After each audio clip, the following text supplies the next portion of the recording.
And we are live. Hey, Mike Mills, Hey! what's going on, buddy? Not much, man. How are you today?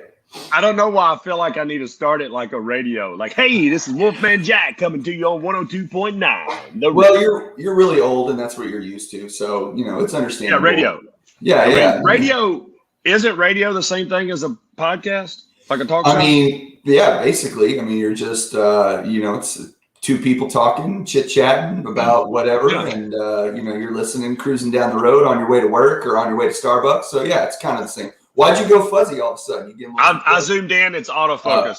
It's a real fancy Logitech camera there. Okay. I fidget a lot. I can't really? sit still. I hadn't noticed that at all. I feel like I'm going to see if I can sit still for 1 minute. All right, let's keep talking. So we got a big show today. Is this a show?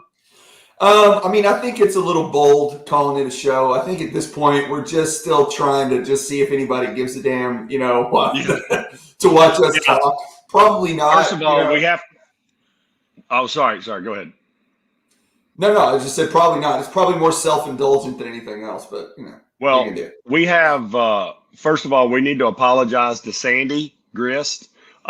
She's got us scheduled. I don't know if it's dead up 11 when her alarm clock goes off, but we're here at 10. So, Sandy, if you missed this, it's on me. I had something I had to do this afternoon, so I apologize. Which, by the way, those of you that are watching, if you don't know, Sandy Grist is our biggest fan.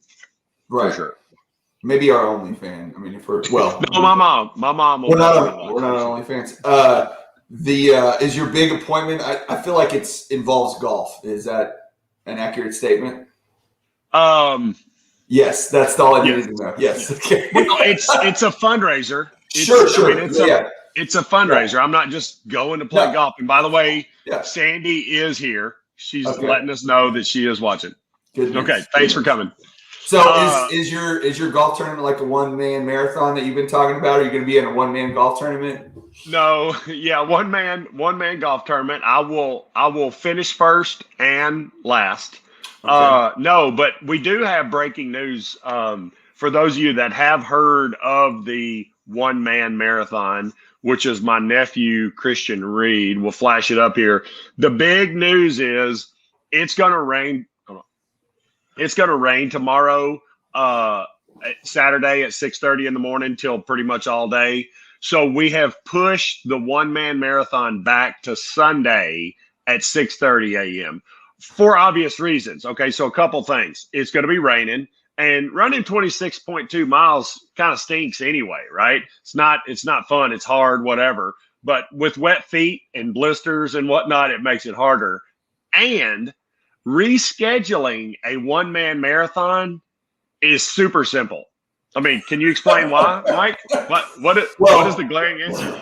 Well, so, obviously it's one guy, so he's the only one that's got to change it. But in this marathon, this one-man marathon, are we is there like a path? Like, is it cordoned off? Is somebody going with him, like filming or something?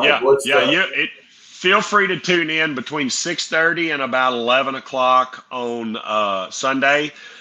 It will be very entertaining. We will go Facebook Live. I'll be behind him in the Polaris Ranger. Mark Reed will be in front of him, the pace car, so to speak, to keep people off of him when he's running down the road with video. And as a matter of fact, Pat Brady, who I need to tag in this to remind him, will have the last mile. He's the chief of police. He'll have the last mile all teed up, freaking sirens going off, people going crazy. Last year, he actually played "I the Tiger" on his loudspeaker over like, please step out of the car. He basically held his thing up to "I the Tiger" and Yeah, it was awesome. Yeah. I like it. We don't mess around up here in White House. No, you don't. Y'all do it big or don't do it at all, right? Well, if we're gonna be the person that puts on a one-man marathon, it's got to be noticeable. It's got to be significant. Yeah. That's right. I'm down. I'm excited. I can't wait. So, do you run, Mike? Do I run? Do you run just for funsies? Just for funsies. And I love that you said funsies. No, I don't. I mean, look, there will be bouts of, hey, I feel like I need to trim down a little bit this month, so I may go, for a couple days, do a few laps. I mean, I have run sort of, but I'm certainly not a runner. No, that's not really my jam. Yeah. So I don't have my stuff in here, but I've done my fair share of marathons. I like to think that pretty much I got Christian running, kind of thing. It's pretty much all me that got that you're going. Pretty much his mentor, the guy that's I'm his favorite uncle, his mentor, the whole. You're like the Obi-Wan of runners, right? Yeah, absolutely. But saying all that to say, I feel his pain. I know what it's like to run, and obviously I have ran a marathon in the rain and had to pull over, and they take your shoes and socks off and just take Vaseline out of the jar and then slide your sock back on and say, "All right, we'll see you later, man. Good job. You good." Hey, look, I admire the cojones, and the grit that it requires to do that. I'm just too much of a wuss to pull that off probably at this point. Grit is a good word. Christian will have to call upon his grit during the event. I almost said tomorrow, but Sunday. So, All right, now let's get to the meat of the show. Mike and I talked about, we're pretty casual about what we come up with, which, by the way, this is a great time for you to comment and say what you want us to talk about.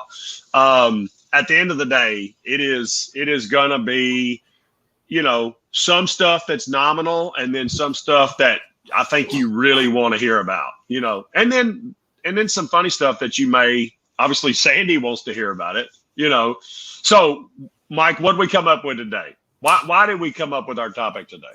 Well, okay, so I got confused. Are we talking about the mortgage process or are we talking about taxes? Which one? This is the middle segment, Mike. The taxes is at the end. Yeah, this is the middle segment. So, so we're doing the process that it takes to go through and get a mortgage. Now, for anybody that, does what we do or are realtors that watch or whatever, then, I think a lot of us kind of know. However, we do forget sometimes that the average Joe out there, and I always tell people all the time, like, look, you don't do this but 3 or 4 times in your life. So why would you be expected to understand how all this stuff works? Right. And I wouldn't have a job if you knew.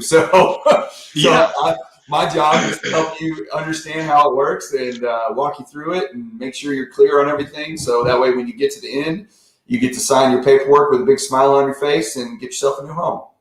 I think that's the biggest key. Sometimes Mike and I, because we have been doing this for a while, sometimes we have to kind of pinch ourselves and remind us, like, okay, look, you're talking to somebody that was in high school 4 years ago, or in college 3 years ago, and not knocking that at all. But at the end of not you, definitely not you. Oh. But at the end of the day, they don't teach this stuff unless they invite Mike or Donnie to come to the school for one day to talk about mortgages, and the kids are sitting there like, they don't care at that time about that. So they know nothing about it. So sometimes we have to remind ourselves, hey, let's get back to the ABC so they really understand. And that's actually one big fun part of my job, I think, is taking somebody that doesn't know what they're doing and getting them in a house, Yeah, absolutely. I mean, when we're able to help somebody kind of understand, what all, because I think, well, the biggest thing for me is when I talk to people,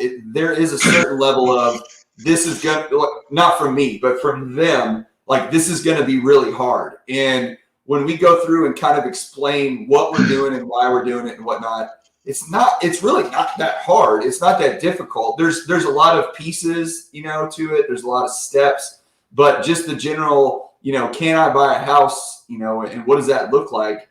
The process isn't as difficult. Situations create difficulty, right? Depending on where you work and how you get paid and how much debt, and all that. But at the end of the day, the process isn't that challenging. It's just understanding what it is so the expectations are correct. So that way, as they move through it, they don't, this is a big purchase, right? This is one of the largest purchases largest, one-time purchases anybody's going to make in their life. So there's a whole lot of anxiety behind it, right? Because you're moving your family, you're relocating your life, you're doing whatever you're doing, and you're about to go $200,000, $300,000, $400,000 in debt. So Yeah. how do I make that concept or that process as easy to the mind as possible? And that's what we try to do. Right.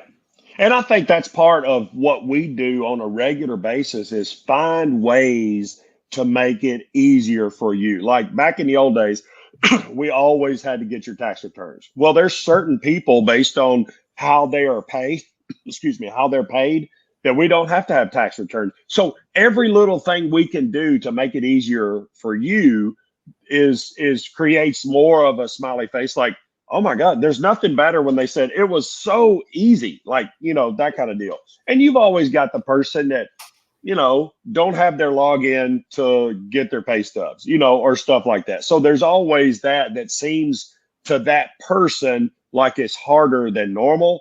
But for the most part, people know how to do those kind of things. A lot of stuff we can do simple. But all that to say, this very top step up there, step one, the pre-qualification process, our goal is to educate you, well, to get you pre-qualified, to educate you and make it super easy. That part of it. Yes. Yeah. Well, in the beginning, one of the things that I always go through when I talk to people is I tell them, like, there's three things that you need to understand, right? When you're buying the house, when you're getting ready to go start shopping, there's three basic things. Now, these days, there's a little more just because of the lack of inventory and whatnot, but that's not as important. But the three things are, what type of loan am I doing and why? So am I doing FHA, conventional, VA, and not only that, but my favorite, why? Why am I doing that? Not just, hey, you're going to do an FHA loan. They're like, okay. It's like, no, but here's why. Here's what we're looking at. This is the reason, credit or income or whatever. And then the second thing is what everybody cares about. Everybody talks about rates. So what's the rate? What's the rate? But ultimately what that question is how much do I have to pay every month? Like, what is it that I'm going to have to spend every month to live in this house, right? That's really what they're asking. The rate just plays a role in that question, right? So we go through the payment. How much, what are taxes? What are insurance? What's mortgage insurance? What affects the principal and interest? How is that structured? So by the end, you understand, because the thing I say a lot is, look, once we know what type of loan you're doing and what your credit score is and what the house is and how much money you're putting down, your payment is what it is. And there isn't anything that I'm going to be able to do to drop it $300 just because we tweak something here or there. And then, so it's the payment. And then the last thing is how much money do you need? How much cash are you going to need? Where can that come from? All that. So how much am I going to need to buy this house? So at the end, I'm like, look, if you understand what kind of loan you're doing and why, you understand how much your payment's going to be and how it's put together, and you understand how much cash you're going to need for the transaction, that's all of it right there. And then you can feel comfortable going and looking at homes and knowing that it fits within what you need. Can I give you can I steal 60 seconds and explain to you what mortgage insurance is so that everybody knows what it is? It's an outlandish example. I mean, but it will stick. You're going to know what mortgage insurance is. I feel like this is part of the, if I was a fly on the wall of Don Eden in his office and he's talking to that first buyer, this is certainly something that's going to be said. 1 million times I've told this story, and the girls in the office and Taylor, we got a guy now in the office, laugh, and when they leave, they're like, God, Donnie, you've told that story again. Mandy's heard all my stories over and over again. But here is what mortgage insurance. First of all, let's start with what mortgage insurance is not. It's not life insurance, so that if your spouse dies, it pays the mortgage off. That would make sense, though. Mortgage insurance. Right. Well, there is something that you get in the mail, one of those spam things, like, hey, if somebody dies, we'll pay the mortgage for you. So just go get a life insurance policy. It's pretty simple. Okay. So mortgage insurance is this. First of all, the mortgage insurance is not for you, it's for the lender, right? Because you're putting less down payment. So let's give you a great example. So Mike, you and Susan are going about your life, and you have got a house that's worth $500,000 that you put $25,000 down. So 5%. And man, but everything's going good. About 3 months in, you start to take crack, right? And you get on crack really bad, and start only to really. 3 months? Like I kind of. Yeah, you held on for 3 months, but your crack habit came out. you've got a basement and you started making crack or meth or whatever down in the basement, and you also had a love for farm animals, so you brought them into the house. A lot of farm animals in the house, crack in the basement, and you're very volatile. So you've ripped. Hold on, do you need to pause? Have you been to my house? Because you're exactly. I feel like I'm describing your house. But you get volatile and you rip doors off, rip the mirrors off, you punch holes in the wall. Obviously, Susan's not happy about this, so she moves out, right? Your crack business isn't doing very well at all, so you quit paying the payment, right? Okay. Right. That's where mortgage insurance comes in, because the lender has to take this house back. It was worth $500,000. Now it's worth $429,000. Right. Mike and Susan owe $475,000 because they've actually skipped, and that insurance makes the difference up to the lender. Because remember, back in the old days, you couldn't even get a house if you didn't put, when it first came out, 80% down. Oh, was it really back in when you were born in the 20s? The New Deal? No, back in the freaking 30s. When was it? 30 or 41? Whenever it was. When the New Deal came out, it was like, oh my God, you want to do a loan for 50% of the value of your house? That's great. That's insane. But now it's 80%, right? Because values are going up. You feel like you can get your money, even if you have a crack addicted, farm animal loving guy. That's what mortgage insurance is. And by the way, we gained viewers during that story. Well, I mean, look, crack is amazing, farm animals are amazing, and mortgage insurance is very helpful. That's what I learned from that story, basically. No doubt. And at the end of the day, it does kind of stink. Everybody's like, PMI, that's private mortgage insurance. I don't want to pay that, whatever. But that's all you got to do is save up 20% and you don't have to pay it. Well, I don't have that, So here's my thought on mortgage insurance, okay? Because I do get, just like you, I get those phone calls, especially my favorite is the guys like, I don't care what it is, I ain't paying mortgage insurance. I know. Okay, I feel you, bro. But a couple of things, okay? If you have good credit, right, on let's say a $350,000 purchase, okay, and you put down 5%, you know how much your mortgage insurance is? $121. No, it's actually like $75, $80 a month. That's it. Hold on. You broke up when you said that. It's how much? About $75, $85 a month. Where are you getting your mortgage insurance? I feel was that Essex? With good, Oh, okay. With good credit, right? If your credit's good. Now, there's tiers, because one of the things I always tell people is like, look, when you're doing an FHA loan, the mortgage insurance is what it is, and there's absolutely nothing you can do about it. When you do conventional loan, it's affected by your credit score and your down payment. And nowadays, your debt to income too, because if you have a high debt ratio, they'll charge you more. So, but I mean, I did one the other day. It was like $85. It was like a $300,000 purchase, right?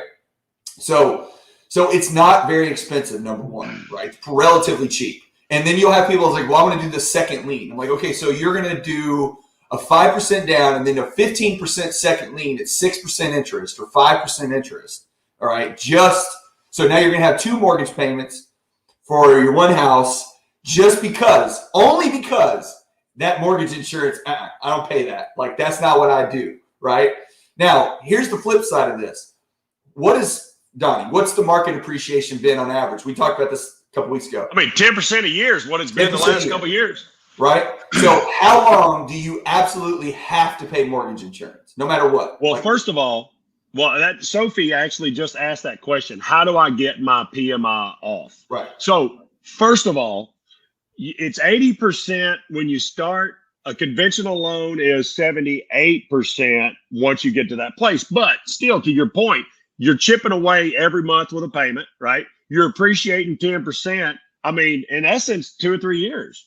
Well, but what is the mortgage insurance? Let's call it contract, right? You can't get out of mortgage insurance in typically less than 1 year. You have to pay it for at least 1 year, right? This is a conventional loan we're talking about. Yes, yeah. FHA, sorry, you got it for a long time. Life of the loan. Right. You put down 10%. Then you only got 11 years. So yeah, congratulations. But on a conventional loan, you have to pay it for at least 1 year, right? But then after that, you can petition the bank to remove the mortgage insurance from your home in any time you want. Now, granted, okay, your house has to be worth that. And that's where you call up your local best friend realtor that works so hard for you. And you say, hey, realtor, I need you to run a CMA on my home, current market analysis, right, to let me know about what it's worth. Then you reach out to, whatever servicing bank you're working with that you're paying your mortgage to, and you say, hey, I believe that my house has 20% equity and I think I can, get rid of it. They send out an appraiser. You pay the $500 for the appraiser.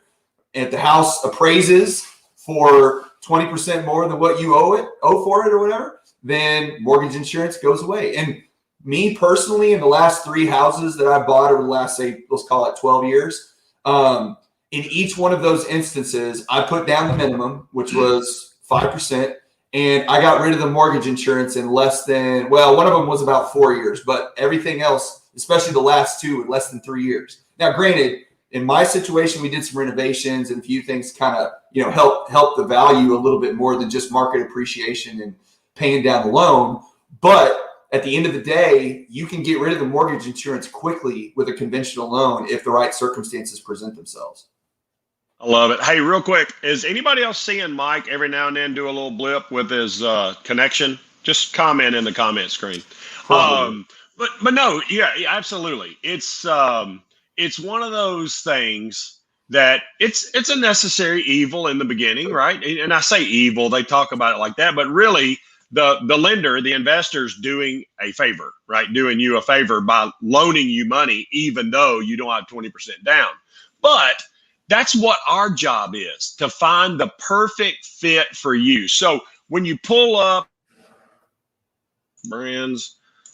when you pull up this deal here, and we're sitting here and we're doing the pre-qualification process, okay, and then pre-approval, which, by the way, Mike, I'll let you take that as like what the difference in a pre-qual and a pre-approval is. But when you're going through that process, that's why you're working with somebody like Mike and I, where we can literally get in there and get this thing down to the penny and advise you. I've actually put the name Prosperity Mortgage Advisors. I put the name advisor in there for a reason, because I want you came referred by somebody that trusted me or loved me or, whatever. And therefore, I want you to lean on me to give you that advice. And by the way, a lot of gray hairs in here that can prove that I'm super smart. I don't see your gray hair. I think this is gray. Okay. Whatever you got going on there is like, it's a special color. Well, I will say that when the lady cuts my hair, hold on, let's get this thing off, and has a black cape on, which, by the way, for over 40 years old should be illegal. You should use a white cape so it accentuates your dark hair instead of a black cape that accentuates your gray hair. Right. If I was a hair cutter, is that a word? I think they prefer hairstylist, perhaps. Stylist. If I was a hairstylist cutter, I would use white capes. Okay. Okay. Yeah. I don't know where that's why you come squirrel. That's why you come to somebody like us, where we can truly fit the mortgage into you and your family's lifestyle and budget and your needs and whatnot. That's the goal in all this, is to handpick, the loan that fits best for you. So I feel like we chased a lot of squirrels. We chased the mortgage insurance squirrel in your hair or whatnot, but we were talking about the process, right? And what that looks like. Oh, yeah. So we go pre-approval, we go through all that business when you talk to me and Donnie for 45 minutes on the phone explaining all this. Then you go to got to get documents. That's the not the fun part, where you got to send in see, now me personally, I know that we don't always need tax returns. I know that, and you know that. However, if as a seasoned, experienced loan officer, I also know that sometimes situations change, and sometimes you don't think you need tax returns, and then you find out that you do. And me personally, I would prefer to get those tax returns up front, just to make sure that I don't have any freight trains coming down the track my direction that are going to cause problems with the loan later on. So we always try to ask, at least on our side, we try to ask for everything. I need tax returns, I need pay stubs, I need W-2s, but we get it all up front, everything now. So that way we have, we don't have to hound you on a daily basis about, oh, now I need this. Oh, now I need this. Oh, now I need this, right? If I get it all up front, I get a good picture put together. I submit it to underwriting so they can see what I'm looking at. And then if I ever need anything else, I can reach back to the well of our already got and go, hey, I got that for you right here. How do you do it? Well, first of all, sorry, just another squirrel. Times, and because I've got the control going to your YouTube and whatever, I'm commenting as Mike Mills. That's So okay. I'm gonna say some really crude stuff. I mean, very similar. Now, I really miss the days. Let me show this right here. I've got 2 wide erase boards in my office, right? Wow. And they're super awesome, and they're there for a reason. So I can explain what PMI is and the difference between conventional and FHA. Unfortunately, not very many people come in the office and sit across from my desk on the comfy couch over there, and we go through. It's about 15% of the people, and it's amazing to me, some of the young kids that want to do that. Now, one way or another, we're having a conversation on the phone. Mike's is 45 minutes because you take the application. Is that right? No, I mean, usually they fill it out online.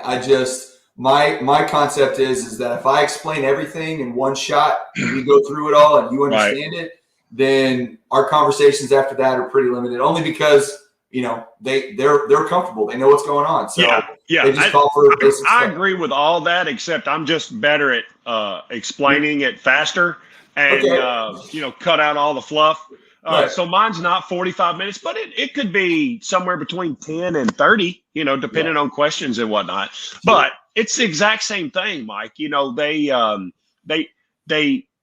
always are stressed about one thing, payment. Although, like you said, they bring up the rate, but that's just a function of what's my payment, you know, kind of deal. And rate sometimes gets bogged down with good or bad, right? Is this a good rate or a bad rate?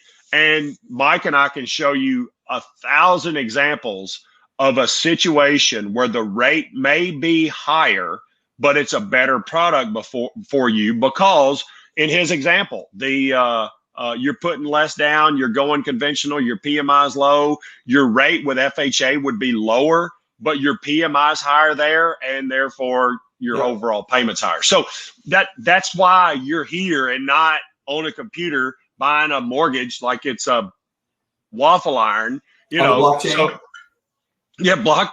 yes, absolutely. And there are different kinds of waffle irons. I get that, but you can research it, whatever. It's easier to understand. But at the end of the day, that's exactly what I do, Mike. Just maybe a little bit different on the edges. Well, and then so we go through, we look at all your information. Donnie talks to you for 3.5 minutes. I spend times with my clients talking to them for 45, really getting to know them, you know. And then you know their kids. and then we send you a list of stuff that we need, you know, tax returns, etc. You work on getting that stuff to us, and then the hard part starts, which is finding the house and getting accepted and getting your offer taken care of. Now, once that happens, which, you know, that could be a whole segment in and of itself. But once you find a house and get it accepted, then we start the process of, we got to order appraisals. We got to order title work. We got to verify your employment.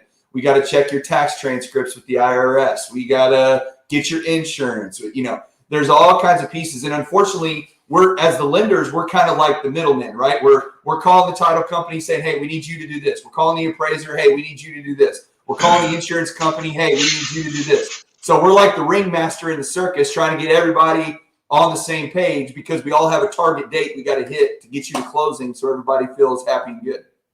Notice what he's saying right there. We have to do all that. There's very little. Your job is almost over. It's not over, because there'll be some other things we need when we get you under contract and get your documents. He's telling you a lot of the stuff that we do. We do have to do that, but you are not doing hardly any of what he just said right there. Right. That's the part that's the hardest is you know that, where somebody writes a contract, right? And they're so excited because they've been looking for a house for 4 months. And they're like, I got a contract. We're ready to go. And it's like, all right, great. Wait a minute. They're like, what do you mean? Well, you got to wait, because now we got to do all these things. And so then it's like crickets, and they're just sitting there going, oh, what now? What? Something must be wrong. Right. Something must be wrong. What's wrong? Why have you not called me? And you know, some people there's different kind of people out there in the world. And when you first have this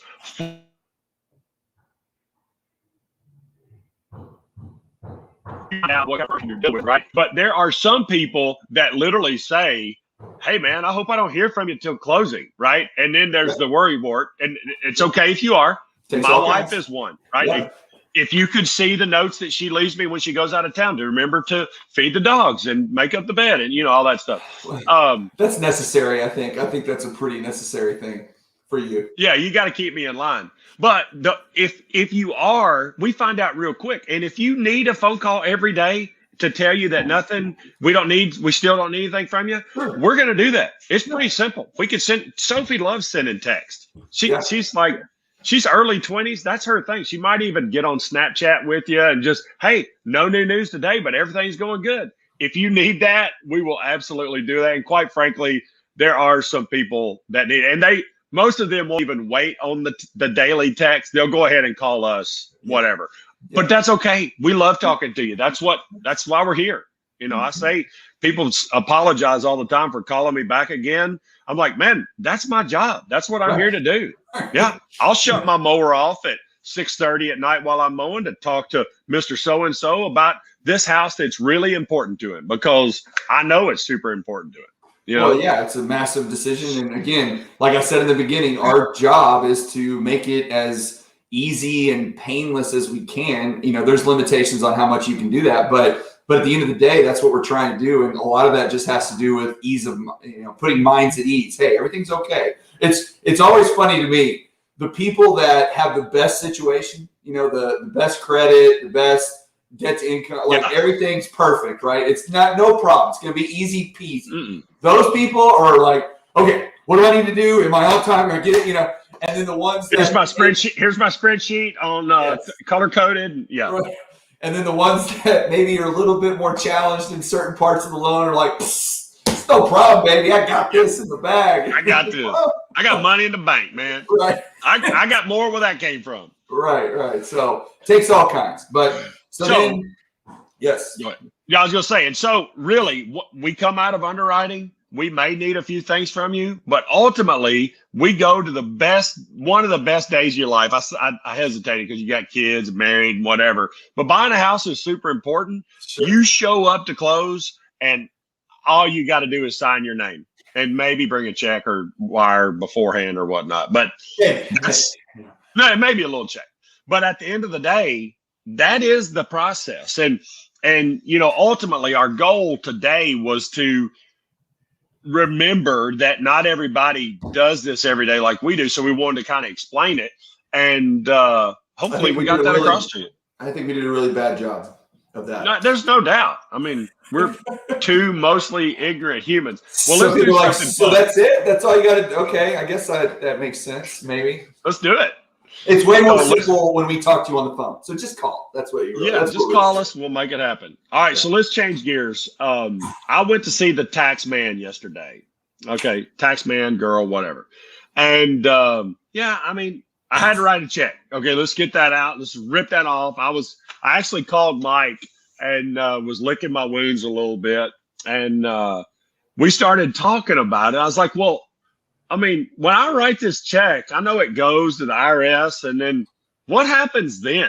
And then we started using our feeble minds and daydreaming, like, well, wonder if mine goes to the little, poor kids that really need your help and need food and those kind of things. And Mike brought me back to reality real quick and explained actually where my money went. It goes to all kinds of different places, but you just don't have a whole lot of control over it, unfortunately. Although you said there's some country that you can earmark it. Is that right? Well, you know what? I didn't research on that, so I don't have. Okay. I can't say that definitively. But I've heard it discussed and/or talked about that there are places that either we're considering or are doing, and it might be small countries where you can actually earmark where your tax dollars are going to go pay for stuff, which would be amazing if I could say, hey, me personally, nobody likes taxes. Nobody's like, yay, I want to pay taxes. Okay. But We need roads, right? Yeah. We need school buses. We need police officers. We need fire departments. You know, we need street lights, right? All these things are necessary for us to exist, right? So it's got to be paid for somehow. Now, you can argue free market, whatever, but we got to pay for stuff, right? So I'm not the worst as far as like, I'm not going to pay taxes. But that being said, we spend our tax dollars horribly. And I really, what frustrates me about the argument of taxes versus no taxes is not, it's like, well, I don't want to pay taxes, or, well, I'll pay taxes, but I only want to pay so much. Why is the conversation never, we need to spend our taxes that we already pay way better than we spend them right now? That's the problem, right? So I asked the crew here in the office, and I like, where did your tax dollars go last year? And, you know, everybody can play along and like, okay, well, mine went to. So Donna thinks that hers went to do the embroidery on the back of the seats in Air Force One. That's where she thinks hers went. I think that's great. I think that somebody, that was a job. Somebody got paid to do, right? Right. And that's the other thing. That's the other thing. That's right. That's right. But that's the other thing on this graph is you got defense and Social Security, federal vets, transportation, education. Mike, you got the alien science research, 2% right there. I mean, you got to have it. The problem is when you go into all these are great causes. You got to have a safety net, interest. God knows we owe money to people. Healthcare, all that stuff's great. But when you let's just dive into defense for a second. Okay. We can all agree that we live in a very safe area compared to the rest of the world. There's stuff that if you choose to watch the news, it's super bad and whatnot. But from outside sources, we are pretty darn safe right here. But if you really drill down into that budget and went down deep and whatnot, you could find some ridiculously frivolous, gross spending somewhere. Would you agree with that? I got one. How about the massive NSA data collection center in Utah that's used to collect all of our information that we use from cell phones and the internet and basically spy on each one of us individually? We pay for that. That's okay, but drill it down further. There's a person that works there that probably sucks at their job. Like they should not even have a job anywhere. But there's also people that probably are wonderful at their job too, Donnie. Don't forget about that. That's what I'm picking this apart. My taxes went to pay for that guy's salary. I'm pretty sure. You got the guy cleaning the toilet in the NSA data collection center? That's your guy? If I go to the bathroom, I prefer a clean toilet. So I hope I got to pay that guy. Okay. I'm talking about the guy, whatever his job is, and he's horrible at it. The guy wants to fire him, but he's got a government job and he just can't. He just has no good basis. That's where my money went to. Yeah, but the problem is that if you fire that guy, then he's going to be on, some government assistance, and then you pay for that too. There you go, right there. Yeah. Yep. So you're one way or another, too, right? I'm paying that guy no matter what. Well, it's the old argument of, which everybody talks about these days. It's a real hot button is the whole healthcare thing, right? And it's like, well, we don't want to pay for other people's healthcare because, you got to take care of your own kind of thing, get your insurance, et cetera. But we also have a system that if you show up to the hospital and you need care, guess what's happening? You're getting it, right? And so I always joke, it's like, all right, so is the argument that we need to provide care or no? Because if that's the argument, then if the answer is no, so are you just going to tell the pregnant mama who showed up that didn't have insurance, you got to get on down the road? Sorry about you. Yeah. No, you don't. You get out of here. You do what you do. And guess who pays for that? Was that where your taxes went? I hope so. How about that? There you go. I agree. I was actually on a board for a local community hospital up here, and that's a line item, non-reimbursed, medical bills. That's probably more insurance premiums. than taxes. Yeah, they just wash it. They just wash it. Hey, it is what it is. That's part of doing business. That's why you pay $2,500 for an MRI, right? Yeah, I agree with that. And look, we've got about the best system you could get, right? It's not a perfect system. Could it be cleaned up a little bit? Probably. Sure. That's mainly the point of all this. It feels really good to, when you write a check to a church or the Leukemia Lymphoma Society, which Mike, man, you were the daddy dog, by the way. He chipped in to a fundraiser I'm doing. When you give to those causes, it feels all the way in your core good. Sometimes paying taxes feels a little bit not as good. What would the word be, Mike? Not as good? Bad. Okay. That's the exact opposite of good. Because that you like to hope that it goes to the centerpiece at the inauguration ball that's, Yes. probably cost $10,000. Did it need, just some roses. Book in an underserved, community. That's what I like. Yes, absolutely. Yeah. Well, we have covered our topics for today, Mike, and we are, where are we at? 41 minutes. That's how we've been. 41 minutes. Yeah. That's pretty solid.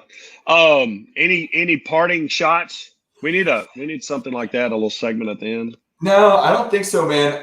This weekend is supposed to be relatively nice here in Tejas, so we don't have a bunch of rain in our forecast. So I got a good volleyball tournament I'm going to. I'm going to go see a Mavs game because we're going to Dallas. So nice. I haven't been to see Luka yet this year, so I'm excited about that. But nice. Other than that, just always have this thing on me, so that way, if you ever need anything, you can call. I even answer the phones at the Mavs game. So just give me a shout. No doubt about it. Would you have a 45-minute conversation at the Mavs game? Probably not. No. Realistically, it's on Saturday or Sunday. Not. Let's do it next week. We would certainly talk. I would have, if I wasn't at the game, I would. I do Saturday and Sunday calls all the time, but it just depends on circumstances, I really wish I could figure out how to comment as myself, but for some reason I can't. I don't know. I can only comment as Mike. That's just on YouTube. We will see you guys next week. I appreciate you all. Make it a great weekend. Be great humans. Be great humans.